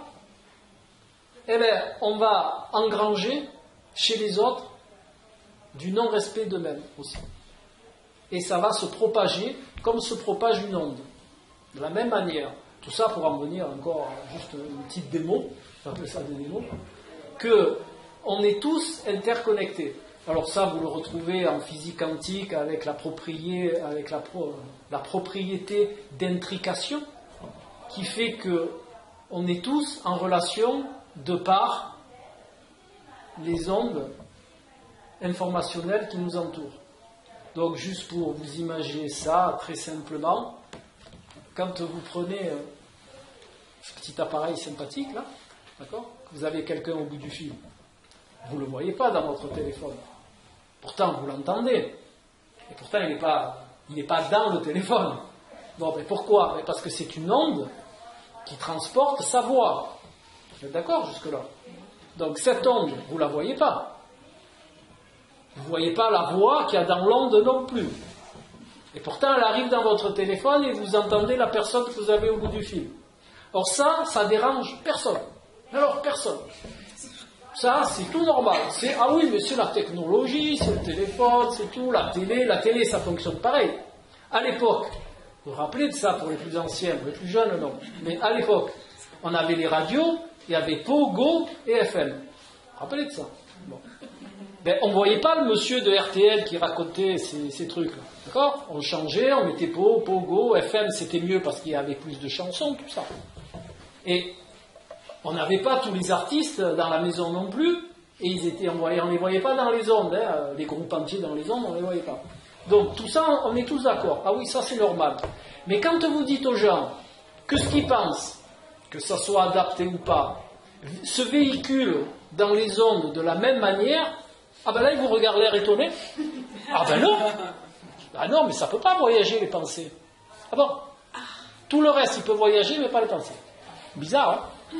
Donc tout ça pour vous dire que ce que vous pensez toute la journée, peut-être pas vous, hein, mais il y a beaucoup de gens qui pensent comme ça, ah je peux pas faire ça, ah ça je peux pas, alors c'est un con, machin, ça va pas, ça c'est pourri, ça machin. Ben ça voyage. Vous en rendez pas compte, alors c'est sûr, vous en foutez puisque vous en rendez pas compte. Donc, mais ça voyage. Et toutes ces informations-là, comme on n'y est pas seul à le penser, ben ça s'accumule. Et on sait maintenant, comme on est récepteur, eh ben on reçoit ces informations aussi. Et ça fait partie d'un formatage. D'accord? Et ce formatage, eh ben, fait des croyances et fait des comportements. Et ces comportements, ben, vous posent des soucis. Voilà. Donc il est utile d'adopter un mode de pensée qui fait que vous n'allez pas être intercepté par ce mode de pensée-là. Puisqu'on sait maintenant que les énergies de pensée qui sont similaires s'attirent. C'est pour ça que il y a une ancienne appellation qui me fait toujours sourire, c'est l'association de malfaiteurs au tribunal. Fois, vous avez des gens qui sont accusés d'association de malfaiteurs. Ben là, on devrait accuser les gens d'association de pensées non adaptées. Parce qu'elles s'accumulent, elles s'attirent. Ce qui veut dire, Alain, quand on a des mauvaises pensées, d'autres personnes, on sent les mauvaises pensées, ou on attire les mauvaises pensées. On attire les mauvaises pensées. Ou on les fait transporter. Mais le pire, c'est qu'en plus, on attire des gens comme ça. Je sais pas. Ben, oui, c'est comme celui qui trouvait tous les gens agressifs. C'est pareil. Et je ne sais pas si vous remarquez, mais souvent, les gens qui sont dépressifs sont en compagnie de gens qui le sont aussi. Ils attirent les gens qui ils sont tous entre eux. Voilà. Et ceux qui se trouvent au milieu, malheureusement, ben, s'ils restent trop au milieu, au bout d'un moment, ça les atteint aussi. Mais moi, j'ai fait des interventions dans certaines démarches, et quand les gens qui sont en dépression, ben, vous discutez avec eux, et que vous leur demandez comment ils vivent tout ça, et ben, ils se retrouvent entre eux. Parce qu'ils s'attirent. Toutes ces formes de pensée s'attirent. D'accord ? C'est-à-dire, il faut savoir s'éloigner aussi. Oui, mais vous avez des gens, comme ils sont dans un état dépressif, et ben, ils s'attirent l'un l'autre. Entre eux. Donc, tout ça, c'est des choses qu'il est utile de moduler et de corriger. Alors là, je vous cite toujours des gros exemples, mais même au niveau de vos vies à vous, il y a des démarches qu'il est utile de moduler si vous voulez vivre dans de meilleures conditions. Hein ? Et tout ça, il y a juste un petit truc que je voulais vous préciser, parce que si on n'est pas dans le milieu et que ça ne vous intéresse pas, vous ne le savez pas, mais vous savez quel est l'organe dans le corps qui émet le plus d'ondes électromagnétiques? Le cœur. Donc imaginez-vous, avec tout ce qu'on met en place, comme antenne relais, comme émission d'ondes électromagnétiques, nous, notre organe qui est le plus sensible aux ondes électromagnétiques, c'est le cœur. Et ça, c'est pas un délire de naturaux, c'est scientifiquement prouvé. Le cœur, c'est l'organe dans l'être humain qui dégage le plus d'ondes électromagnétiques. Donc tout ce qu'on met comme ondes électromagnétiques, ben, ça perturbe notre champ électrique du cœur. D'où l'augmentation des maladies cardiaques d'origine électrique, comme la maladie de Bouvray et compagnie. Maladie de Bouvray, c'est une anomalie du circuit électrique cardiaque qui fait que votre cœur il accélère. D'accord ? Voilà. Donc sachez que tout ça pour vous dire que, pour en revenir à ce que je vous disais au début, toute action que vous faites, tout acte que vous posez, a une répercussion quelque part. Donc il est utile, sans se prendre la tête, de regarder un petit peu de temps en temps, en se posant, les actes que l'on pose, de manière à être le plus possible dans l'innocuité. C'est-à-dire dans la ne pas faire de mal à personne. Mais il faut penser à l'effet boomerang, moi je pense. Je dis tout le temps, mauvaise pensée, mauvais geste, je vais le recevoir. Ah ben c'est ça, c'est la loi de cause à effet, que certains appellent karma, d'autres appellent avec d'autres noms, mais voilà. Oui, je nomme. Des fois, les actions que l'on fait, même normales, dans la loi, ça peut engendrer des problèmes pour l'autre. Ah, bien sûr. Et pourtant, ce qu'on fait, c'est... Oui, mais la loi, elle n'est pas universelle au sens de l'univers. La loi, elle est humaine. Donc, elle n'est pas forcément bonne. Vous savez, tous ces principes, vous verrez, il y a des démarches qui sont belles dans ce sens-là. C'est que ça vous ouvre l'esprit sur le fait que tout ce qui est fait par la société n'est pas forcément bon. Alors, cherchez bien, vous trouverez. Il y en a cohorte. Donc c'est pas parce que la société elle dit que c'est bien au niveau de l'être. C'est peut-être bien au niveau de la société. Moi je juge pas. Voilà. Mais c'est forcément pas tout bien au niveau de l'être. Ben, vous avez qu'à voir. Je sais pas ce que vous en pensez. Après ça c'est perso. Mais cette société économique que l'on vit, je suis désolé, mais pour l'être elle est pas bonne. Elle est bonne pour l'économie. Elle est bonne pour les sociétés. Elle est bonne pour qui vous voulez. Mais pas pour les êtres que nous sommes. D'accord ? Quand on fait travailler des gamins parce que au moins le prix de revient du machin il est moindre et on peut le revendre X fois plus cher et que l'entreprise peut gagner de l'argent, je suis désolé mais ça rentre pas dans les concepts de bien pour l'être, d'accord ? Voilà. Et quand les gens qui nous gouvernent cautionnent agréablement ce genre de pratique, alors vous avez eu de grandes histoires qui ont été faites exprès, mais bon, elles ont quand même transparu, comme les ballons de la Coupe du Monde qui ont été retirés parce qu'ils étaient faits par des petits gamins de 10 ans. Alors on retire les ballons, machin, et à côté on fait faire des godasses ou des machins, pareil, mais là on ne le dit pas. D'accord ? Bon, voilà, après vous avez tous des trucs comme ça. Il y a aussi une chose que je dis souvent, justement, si on ne me pose pas la question, je ne le dis pas, mais là vous m'avez ouvert la voie, donc je fonce. Voilà. Il y a une chose qu'il est utile de savoir. Vous savez tous que la France, je le dis parce que c'est vrai, il n'y a pas de connotation politique, parce que j'en fais pas. J'écoute, mais j'en fais pas. La France est le pays des droits de l'homme. D'accord ? Parce que là, on est tous d'accord. Ouais, vive la France. Voilà. Ce qu'on sait moins, et ce qui est réel aussi, quand je vous parle de réalité, il faut être dans la réalité des choses pour pouvoir se positionner quelque part. Il faut être dans la réalité des choses. Donc vous allez sur Internet, vous prenez le classement des vendeurs d'armes au monde et vous regardez la position de la France. Voilà. Et vous vous dites, attends, là il y a quelque chose que je ne comprends pas là. On est les pays des droits de l'homme et de l'autre côté on est le troisième vendeur d'armes au monde. Et je vous laisse en tirer les conclusions que vous voulez. Moi, je ne tire pas de conclusions pour personne, je tire les miennes. Voilà, c'est tout. Donc, tout ça pour vous dire que ce qui est... les lois de la société ne sont pas forcément bonnes pour l'être. Voilà. Les seules lois qui sont valables pour tous sont les lois de l'univers. Alors je délire pas, j'ai pas fait une piqûre de champignons avant, c'est pas du délire. Les lois de l'univers, elles sont simples. C'est l'innocuité, la première. C'est tout. Voilà. Après, on peut se défendre. Vous voyez dans la nature comment ça se passe? Chez les animaux qu'on dit des êtres inférieurs, enfin que certains disent des êtres inférieurs. Chez les animaux. À part peut-être le requin et le tigre. Et encore, je n'ai pas étudié la chose, donc je ne m'avancerai pas là-dessus. Ou l'orque polar, je ne sais pas dire. Mais les animaux, ils ne tuent que pour manger. Pour se nourrir.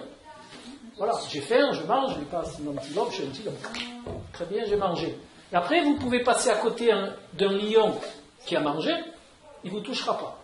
Jusqu'à ce qu'il ait faim, bien entendu. S'il a faim, hop, vous avalez. Terminé. Voilà. Alors que nous, l'être humain, on est obligé de faire des lois.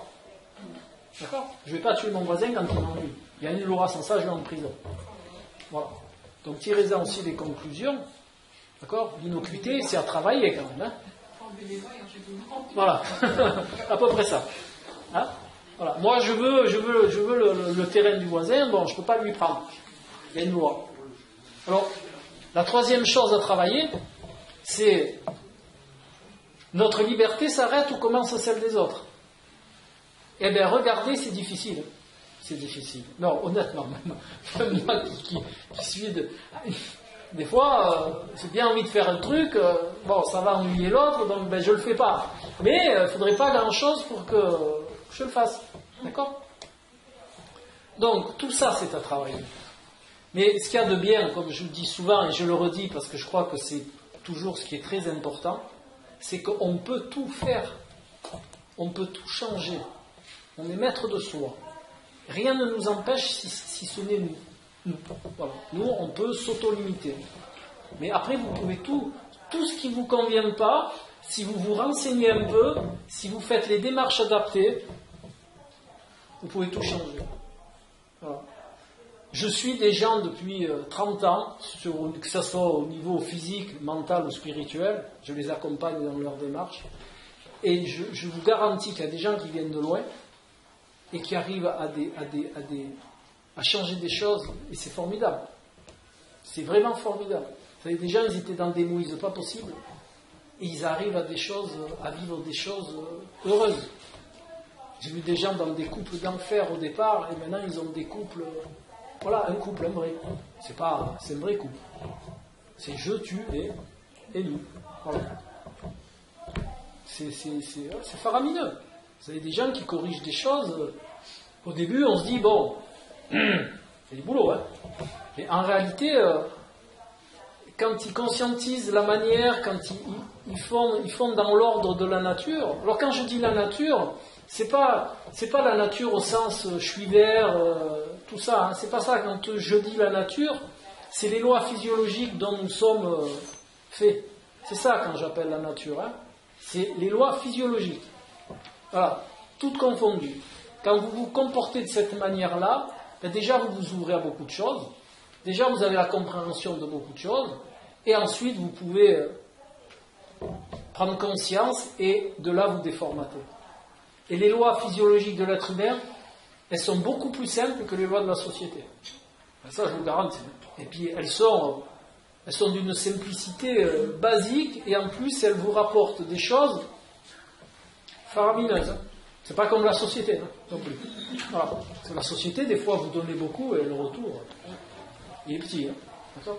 Donc là, si vous vivez selon ces concepts, eh bien, ça marche bien. Déjà physiquement, j'ai suivi des gens qui étaient fatigués le matin, qui se levaient à l'envers, tous les matins ils se levaient, il fallait le boulot, les trucs faramineux. Maintenant ils se lèvent le matin, ils sont pleins de speed. Mais pas du speed nerveux, machin, ils sont en forme. Ils ont des nuits récupératrices, ils se lèvent, ils sont bien, ils font des choses. Mais bon, ça a pris un peu de temps, ça a pris du travail, et c'est pour ça que je vous parlais, mais ça sera le sujet de la prochaine conférence, c'est sur l'intention. Voilà. L'intention est un outil merveilleux. L'intention a une puissance phénoménale. Voilà. Après, je vous développerai si vous venez sur la prochaine, mais c'est vraiment, vous savez, on peut faire quelque chose, mais si on n'y met pas l'intention, la bonne intention, ça ne fonctionne pas. Voilà. Je vous dis carrément, vous pouvez faire quelque chose en vous disant, bon, je le fais parce qu'il faut le faire, on m'a dit qu'il fallait le faire, on m'a dit que c'était bien de le faire. Vous le faites, ben ça sert à rien. Plutôt ne rien faire. Voilà. Donc le pouvoir de l'intention, il est énorme. Donc vous réunissez tout ça, et je vous promets que votre vie, votre réalité, elle change du tout au tout. Et dans tous les domaines. Et les contextes, ils se forment par rapport à votre nouvelle personnalité. Parce que les contextes, c'est pas eux qui font votre personnalité, c'est vous. Donc si vous changez votre personnalité, les contextes, ils changent. Ils se modulent tout seuls. Les gens autour de vous, ils changent. Tout ce qui n'était pas bon, ils dégagent. Et d'autres personnes arrivent. Vous allez me dire, je vais être malheureux. Non, vous n'allez pas être malheureux. Je vous garantis, vous n'allez pas être malheureux. Parce qu'en réalité, vous enlevez, les gens, ils vont partir d'eux-mêmes quand ils ne sont plus le miroir des problèmes que vous aviez. Donc ils vont aller chercher d'autres miroirs, ou au mieux, ils vont se moduler eux par rapport à votre exemple. Et vous allez leur rendre service en plus. Donc ne rêvez pas de changer. Hein. D'accord ? Vous voulez dire quelque chose ? Mettons, on a décidé d'une certaine manière avant, et pendant des années, on nous aide, et finalement, c'était pas notre réalité. Et est-ce que c'est mieux finalement de revenir en arrière, d'être comme on était avant ? Mais on ne peut jamais revenir en arrière. Vous savez pourquoi ? Parce qu'il y a une chose dont je ne vous ai pas parlé, parce que ça fera partie aussi d'autres choses, mais je vais vous en dire un mot. Nous sommes tous dotés de différentes ressources. D'accord ? Là, vous êtes tous d'accord, jusque-là. Voilà. On a des ressources, elles sont ce qu'elles sont. Hein. Ce n'est pas qualitatif. On a des ressources qui nous font faire des choses par rapport à ces ressources. Voilà. Et dans les diverses études de littérature, expérimentation, tout ça, nos ressources, elles évoluent au fur et à mesure du temps. Et elles évoluent comment, nos ressources personnelles ? Avec le vécu. Voilà. Enfin, nous, on appelle ça l'expérimentation. Par les expériences, vos ressources, elles se modulent. Elles vont dans un sens où... je ne parle pas de qualité, hein, encore une fois. Je parle juste de ressources, dans leur état. Donc, toutes les expériences que vous avez dans votre vie vont moduler ces ressources. Elles vont moduler, voilà. Et de par ce fait, vous allez agir en rapport de ces ressources. Donc, le retour en arrière, il est toujours impossible. Puisque vous ne pouvez pas revenir à vos ressources précédentes, puisque les expérimentations, votre vécu, a changé ces ressources. Vous ne pouvez pas l'enlever, votre vécu. On n'a pas encore des machines à remonter le temps. Voilà. Et je vais vous dire quelque chose qui va vous aider, qui est toujours très performant pour que vous compreniez bien. On est tous porteurs de culpabilité. Enfin, moi un petit peu moins. Voilà. Donc, la culpabilité, c'est quoi ? Est-ce qu'il y a quelqu'un qui peut expliquer ce qu'est la culpabilité ? Toujours se sentir qu'on n'a pas fait au mieux, par exemple. Voilà. Et ou d'autres, par exemple, vous en avez, ça, j'ai fait ça, mais j'aurais pas dû le faire. Là, j'ai fait ça, alors quelle connerie que j'ai faite. Bon, alors, voilà. Alors qu'en réalité, la culpabilité et les regrets n'existent pas. Si vous adoptez un comportement physiologique, adapté, ça disparaît. Parce que ça n'existe que parce qu'on se comporte de manière inadaptée. Alors ça fait toujours... le hibou, vous connaissez le hibou ? Le hibou. Ah ben là, je vais vous faire le hibou. Ça ne peut exister que pourquoi ? Parce que, alors peu importe le temps qui se passe, hein, on juge. Parce qu'on juge en plus. Donc ça déjà, c'est à virer. C'est à enlever, à ôter. Voilà. On juge des comportements qu'on a eus avec des ressources antérieures, avec un jugement, avec des ressources que l'on a a posteriori. Donc, si vous restez dans l'instant présent, vous n'avez pas à juger ce que vous avez fait même 10 minutes avant avec des ressources d'un vécu de 10 minutes après. Vous ne pouvez avoir que des regrets et de la culpabilité en fonctionnant comme ça. Si moi, toutes les 5 minutes, je me dis, je fais ça, je reviens 3 minutes après, Putain, mais j'aurais jamais dû bouger cette feuille. Pourquoi j'ai bougé cette feuille? Voilà, j'aurais jamais dû la bouger. Voilà, c'est ça. C'est je juge quelque chose d'antérieur avec un mental a posteriori. C'est inadapté. Vous serez toujours dans la culpabilité et dans le regret. Si vous ne fonctionnez plus comme ça, vous n'aurez plus jamais, mais plus jamais, la possibilité d'avoir de la culpabilité ou des regrets. Ça n'existe, ça disparaît de votre vie. Et je vous promets, vous avez 2 haltères de 50 kilos qui disparaissent avec.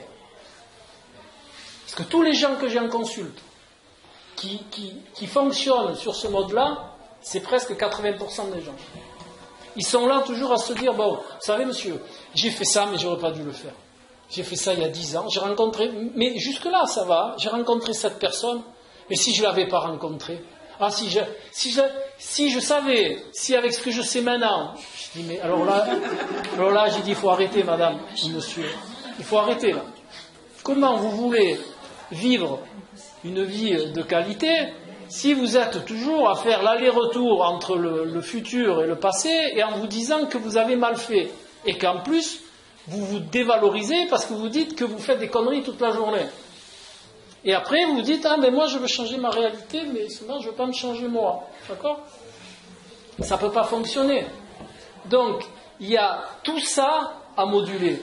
C'est tout des trucs, c'est tout des réflexes conditionnés que l'on a de dire, ah tiens, j'ai acheté cette voiture, mais bon, j'aurais pas dû l'acheter l'année dernière. Vraiment, c'est sûr, il est sorti une nouvelle maintenant et vous culpabilisez d'avoir acheté une voiture par rapport à une voiture qui n'existait pas. Mais attends, voilà, faut revenir sur Terre, quoi. Et c'est comme ceux qui disent, j'aimerais bien recommencer ma vie, moi, la dernière fois. Bien sûr. J'ai dit, mais tu peux pas, alors ça voudrait dire que tu élimines tes 3 filles que tu as eues, par exemple. Tu peux pas recommencer. Et après, il y a... tu enlèves des filles que tu as. Après, il y a un autre comportement qui est aussi très répandu chez nous, c'est le si. Vous savez, le si. Le si, c'est le pire, c'est le conditionnel. C'est appris à l'école, le conditionnel. Bah ouais, c'est le pire. Voilà. Moi, j'ai des gens aussi qui viennent me voir. Alors, quand ils me parlent, toute la consulte, jusqu'à ce que je leur explique, toute la consulte, si vous savez, monsieur, si j'avais fait ça, et si j'avais fait ça, mais alors si j'avais fait ça, mais alors ça, bon, à la fin, je leur explique que 2 choses. Je leur dis déjà, ça vous devez le savoir parce que c'est très répandu maintenant, mais le cerveau, notre cerveau, le vôtre, il ne fait pas la différence entre ce que vous pensez et ce que vous vivez. D'accord? Donc tout ce que vous mettez au conditionnel dans votre tête, votre cerveau, lui, croit l'avoir vécu. Et il s'en sert de référence en plus. Donc c'est faramineux. Et vous le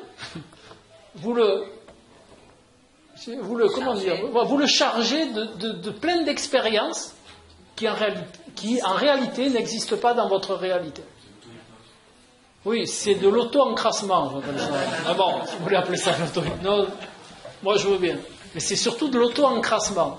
Mais surtout le problème, c'est que vous mettez... Le cerveau fonctionne d'une certaine manière. De vos expériences, il en tire des références qu'il va archiver dans des petits tiroirs.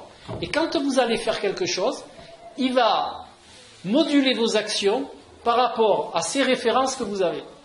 Donc si vous mettez des références où il y a des si devant, vous allez avoir des réactions sur des expériences de vécu qui sont irréelles par rapport à des références irréelles en posant des actes pour arriver à quelque chose que vous voulez et qui ne se fera pas.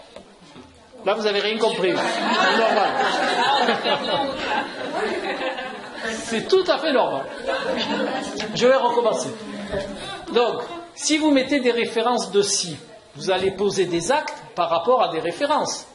Donc, si c'est des références de la réalité que vous avez vécue, ça va vous amener des actes plus adaptés que si vous posez des actes par rapport à des références de si que vous avez archivées de la même manière. Bon, alors, un exemple. Qu'est-ce que je peux vous dire? Voilà.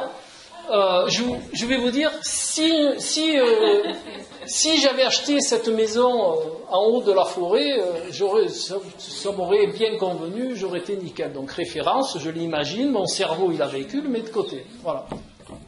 Quelques années après, je me dis, tiens, je vais acheter une maison dans la forêt. Ah ben non, j'ai déjà vécu ça, mais ça ne m'a pas plu en fin de compte.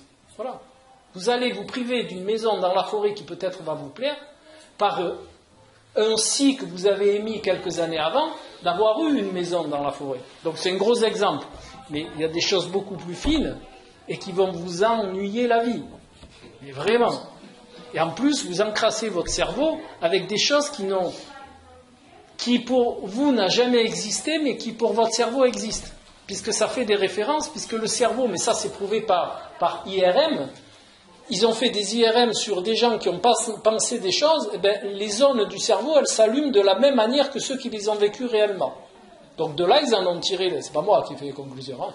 De là, ils en ont tiré la conclusion que le cerveau, et c'est vrai, après on le voit dans les consultes, le cerveau ne fait pas la différence entre le vécu et l'imaginaire. Et il a la mémoire. Ouais. Et donc, quand tout ça s'est archivé, ça va vous servir de référence pour vos expériences futures. Donc, si vous l'avez vécu, c'est bien, mais si vous l'avez imaginé, c'est moins bien. Après, l'imagination est aussi utile, l'imagination, mais pour d'autres démarches. Mais là, c'est pas de l'imagination, c'est du si. D'accord ? C'est ce qu'on appelle, nous, dans le jargon, des vies par procuration. Et ça, c'est pas adapté. Voilà. D'accord ? Alors, aussi, des fois, ça fait bondir, mais bon, j'aime bien faire bondir. Vous avez des gens qui lisent beaucoup. Enfin, qui lisent ou qui regardent beaucoup de films, ou peu importe. D'accord ? Ben, ce sont des gens, ils s'en aperçoivent pas, mais ils vivent des vies par procuration. Moi, j'ai une amie comme ça, je ne sais pas comment elle fait. Hein. Elle ingurgite des livres, mais comme moi, je mange des pommes. Voilà. Et pourtant, j'en mange des pommes. Hein. Elle lit autant de livres. Je reste. Eh bien, elle ne fait rien de sa journée. Ses week-ends, elle ne fait pas grand-chose. Elle vit dans ses livres. Et ses références, quand je discute avec elle, je me régale, parce que ses références, elle me dit toujours, tiens, dans cette histoire, la personne, elle a vécu ça, c'est vrai, tiens, dans cette histoire. Ses références, c'est les références de l'imaginaire de ses bouquins. Et ça fonctionne, hein, ce que je vous dis. Hein. C'est faramineux.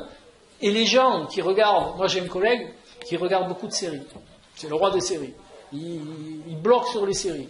Ben, quand je discute avec lui, toutes ces références, il me dit, ah ouais, dans NCIS, ou dans je sais, machin, voilà, ah oui, tiens, il fait ça, ben oui, c'est ce que tu me dis, c'est vrai, parce que je l'ai vu dans Magicien, là, je sais pas quoi, là.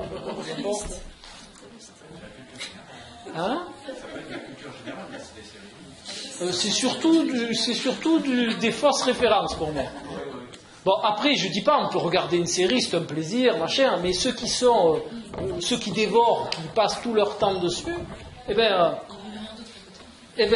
voilà. Donc on va voilà, monsieur l'a dit, donc on va arriver à la fin. Ça passe vite, hein. Donc si vous avez des questions, allez-y, on a 5 minutes. En fait, on ne sait pas qui vous êtes. Vous savez pas qui je suis? Ben, je suis moi. Vous n'avez pas présenté. Ah, bah oui, mais bon, c'était dans le... Non, c'est pas marqué sur le... Non, alors, je suis Harry Guy-Alain, c'est moi. Harry Guy-Alain, c'est moi. Et comme je m'identifie pas à ce que je pratique, je vais vous dire ce que je pratique. Voilà, c'est important de garder sa personnalité détachée de l'étiquette de son activité ou de toute autre étiquette. Ça aussi, c'est un petit truc que je rajoute comme ça. Donc, je pratique l'accompagnement de l'être sur tous les plans. Voilà, aussi bien sur le plan physique, donc naturologie, pas naturopathie, naturologie, sur aussi le plan spirituel et sur le plan du... Alors moi, j'aime pas le mot coaching, parce que je suis français, donc j'accompagne les gens dans toutes leurs démarches, qu'elles soient de couple, qu'elles soient... Voilà, dans toutes leurs démarches de changement. Voilà, pour que ça se passe le mieux possible. Voilà. Et je me régale, en plus. Voilà. Et j'ai commencé par faire plein de choses. Je me sers de beaucoup d'outils. Là, je vous le dis comme ça, mais je me sers du décodage cellulaire, du décodage verbal, enfin de tous ces outils qui me permettent de comprendre l'être que j'ai en face de moi. Et j'écoute aussi beaucoup l'histoire des gens. Alors, pas en prenant en compte l'histoire, mais en écoutant la manière dont ils retransmettent leur histoire. Ensuite aussi, je pratique l'épigénétique. Alors l'épigénétique, ce n'est pas vraiment un outil en soi, mais on sait maintenant, et c'est scientifiquement prouvé, que notre environnement, quel qu'il soit, émotionnel, physique, émotionnel, mental, a une action sur notre code génétique en rapport de l'épigénétique. Alors pour faire très court, l'épigénétique, c'est la méthylation des gènes. On peut influer sur nos gènes par rapport à notre comportement et à notre environnement. Maintenant, on le sait, ça fonctionne.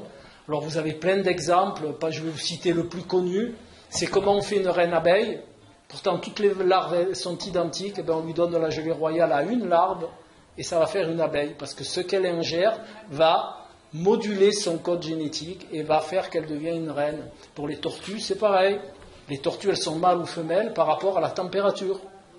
Et donc, plus elles sont enterrées profondes, plus il fait froid et ça sera des mâles, par exemple, et plus elles sont enterrées près de la surface, il fait plus chaud, ça sera des femelles. Nous, c'est pareil pour nous. Nos émotions, tout ça, modulent notre épigénèse et qui va moduler notre code génétique, et de par là, on peut agir aussi sur plein de choses. On est vraiment les rois de notre château. Donc profitez-en parce que c'est vraiment merveilleux. Quand on sait, quand on commence dans ce chemin-là, c'est vraiment merveilleux. D'accord ? La naturologie. Alors la naturologie, justement, la naturologie par rapport aux autres, voilà, merci. La naturologie, déjà, ça ne soigne pas, ça ne guérit rien, ça remet l'être dans une démarche physiologique qui va l'amener vers son potentiel d'auto-guérison, mais avec des outils qui sont plus larges. Par exemple, en naturologie, puisque ça vient de l'hermétisme, on se sert de l'alchimie, on se sert de l'astrologie, on se sert, mais tout ça à but initiatique, et c'est pas ésotérique au sens propre. D'ailleurs, ésotérique, ça veut dire quoi? Ésotérique, ça veut dire tourner vers soi. Il n'y a rien de magique, c'est pas la sorcière avec le machin. Ésotérique, c'est juste une démarche tournée vers soi. Voilà. Et l'astrologie a des potentialités énormes quand on s'en sert comme il faut. Je dis bien comme il faut, et pas toutes les détractations. Alors les détractations qu'il y a dans Science et Vie, tout ça, je les connais. Mais c'est fait juste pour vendre un papier, parce qu'en réalité, ça fait bien longtemps que quand on pratique l'astrologie comme il faut, on tient compte du point vernal et tout le reste, du décalage, tout ça. Et bon, enfin, voilà, quand c'est utilisé comme il faut, c'est vraiment un décodage des personnes que vous avez en face qui est d'une manière phénoménale. Voilà. Donc là, on va y aller parce que ça, on va se...